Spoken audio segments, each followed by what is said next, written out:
Good morning student, welcome back to our Hindi classes. Previous video में हमने chapter number 3 Delhi metro का page number 17 का half portion complete कर लिया था। अब हम पेज नंबर 17 का ही आगे का पार्ट पढ़ते हैं। तो आप रेडी हो जाइए, अपनी बुक निकाल लीजिए और पेज नंबर 17 और चैप्टर नंबर 3। तो मैं पहले आपको दोहरा दूं कि हमने कहाँ तक पढ़ा था। तो देखिए, हमने पढ़ा था कि जो दिल्ली मेट्रो कॉरपोरेशन ने क्या किया था, मेट्रो जो ट्रेन है उसका और ज़्यादा विस्तार करने यानी बढ़ाने का निर्णय ले लिया।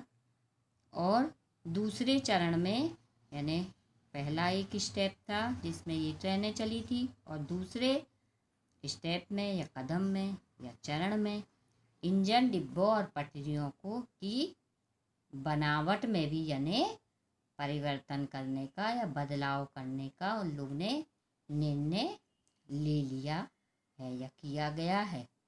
ठीक है। और ये ट्रेनें यानी इसमें क्या होगा, जो गाड़ियाँ रहेंगी उनमें 3 लाइनें कितने में 2010 में शुरू कर दिया था, और अब ये गाड़ियाँ क्या है, नई लाइनें पे ही दौड़ेंगी और इसमें क्या कम यात्री बैठ सकेंगे पहले की जो गाड़ियाँ थी उसकी अपेक्षा। ठीक है। और इन नई लाइनों में 4 डिब्बों वाली गाड़ियाँ ही चलाई जाएंगी। अब हम इसके आगे बढ़ते हैं बच्चों। तो यात्रियों को थोड़ी सी असुविधा का सामना करना पड़ सकता है। ठीक है।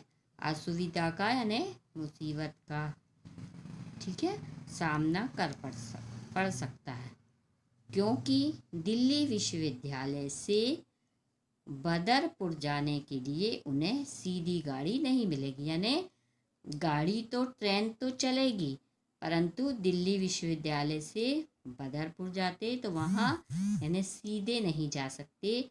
उनको क्या करना पड़ेगा, केंद्रीय सचिवालय पर आकर बदरपुर के लिए दूसरी गाड़ी चेंज करनी पड़ेगी। यानी केंद्रीय सचिवालय के तक आ जाएंगे, फिर इसके बाद उनको दूसरी गाड़ी बदलनी पड़ेगी। जबकि गुड़गांव जाने के लिए जहांगीरपुरी से केंद्रीय सचिवालय होती हुई मेट्रो सीधे गुड़गांव तक चलने लगी।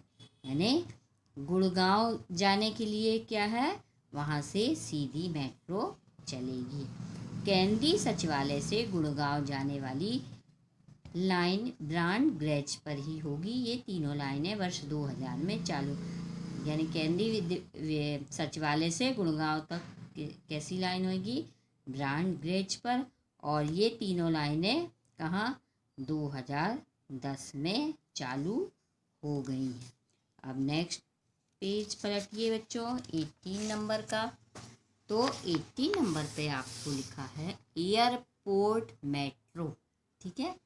एयरपोर्ट मेट्रो क्या है, लिखते हैं। नई दिल्ली से एयरपोर्ट को जाने वाली इस नई मेट्रो में खड़े होकर यात्रा करने का कोई विकल्प नहीं है।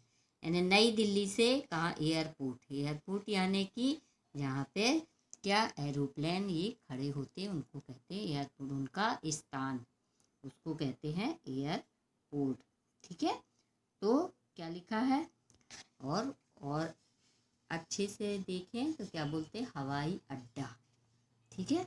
अर्थात इस ट्रेन में मात्र उतनी ही सवारियां बैठेंगी जितनी सीटें उपलब्ध होगी।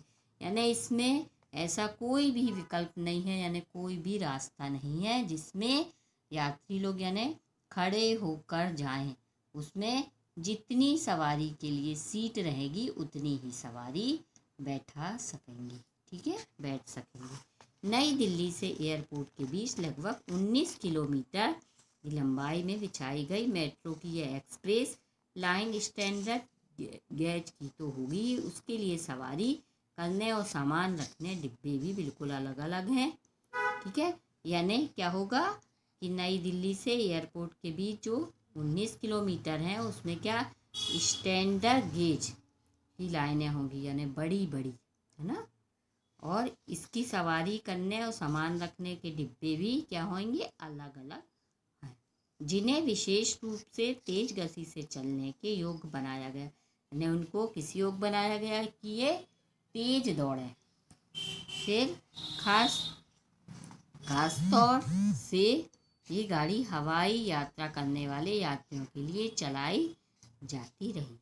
यानी जो हवाई यात्रा करते हैं एरोप्लेन से, तो उनको हवाई जहाज से, तो उनके लिए ये गाड़ी चलाई गई है ये ट्रेन। यह ट्रेन शिवाजी स्टेडियम स्टेशन पर सवार होने वाले यात्रियों को मात्र 15 से 16 मिनट में पालम एयरपोर्ट पहुंचा देती है। यानी शिवाजी स्टेडियम से जो यात्री बैठेंगे, सवारी बैठेगी जो, उनको कहाँ 15 से 20 मिनट में कहाँ पहुंचा देते, पालम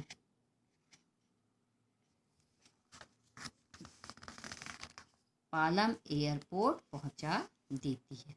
ठीक है, अब आगे देखते हैं। यात्रियों की चेक इन पर नई दिल्ली या शिवाजी स्टेडियम स्टेशनों पे होगी और उनके सारे सामान को एक अलग डिब्बे में रखा जाता है।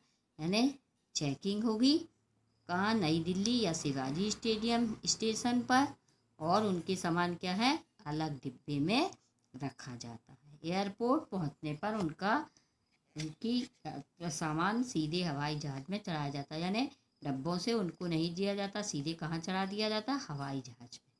यात्रियों की जानकारी हेतु इस एयरपोर्ट मेट्रो के डिब्बों में टेलीविज़न और हवाई उड़ानों की सूचना की भी व्यवस्था, यानी टीवी की भी व्यवस्था है, और उसमें क्या बताया जाता कि हवाई उड़ानें कब चलेंगी इसकी सूचना की भी उसमें व्यवस्था है। तो बच्चों, आज के इस वीडियो में बस इतना ही। नेक्स्ट वीडियो में हम फिर मिलेंगे, तब तक के लिए टेक केयर। और आपका जो होमवर्क है वो क्या है कि जितना मैंने पढ़ाया है उसको रीडिंग करना। ठीक है बच्चों।